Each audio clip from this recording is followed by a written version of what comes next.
I don't think I can unsee what I've seen. About 70% of the island is without electricity or running water. These people are homeless.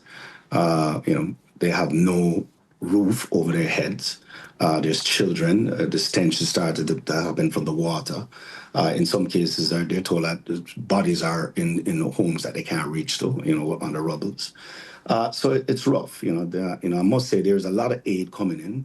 The thing with us that was good is that we actually shot in real quick and got it and got to the people.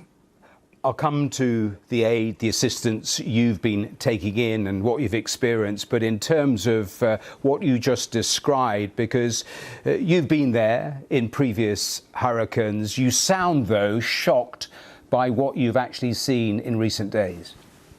Yeah, well, I was there for Gilbert, which was a Category 3, and I saw the devastation and the damage that Gilbert did. When a Category 5 is coming, I couldn't imagine what that would be like. So I was prepared from before, and I got a plane loaded up and, was ready as soon as the airport opened up. I got in. The thing is, even though there are huge aids coming in, it's going to take a minute for them to actually put them into care packages and put them into large trucks to get down there. Those roads are all messed up, to get those large containers and things in. So, us going in smaller vehicles, going into the community was something that was smart on our part to really get in there and get them water and get them food really quickly. And, so that's what we have continued to go. But yeah, no one can expect what a Category 5 is. It's never been seen before. So this is a first, and the government is doing everything they can and going really hard, but nobody really could prepare for something like that. Well, that was Shaggy talking to me a little earlier on the programme, just describing his efforts. Well, the musician Sean Paul has been supporting his community through the Sean Paul Foundation and Food for Poor Jamaica.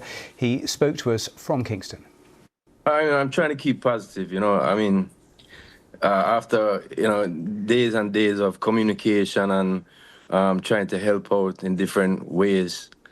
On Saturday, I broke down. It's like, just the amount of energy it takes, and the depression that starts to set in, and then you have to shake yourself out of it because there's just so much to be done that we haven't even tipped the iceberg yet. So for everyone that wants to help, for everyone that has have had a love for our culture in Jamaica, the best thing or the fastest way to get help to the people on the ground in ground zero right now, which is West Jamaica, the entire West was trashed. You can go to foodforthepoor.org. It's foodforthepoorja.org. This is a reputable institution or organization that's been doing this for over 30 years, getting help to people who need it. It is overwhelming. I myself took a drive to the country yesterday, countryside of St. Mary, which was not hit as hard, but still hit, and they don't have light yet. And a lot of people out there can't even see the rest of what's happening because once they get charged on their phone, they're just trying to call loved ones to make sure that they're okay.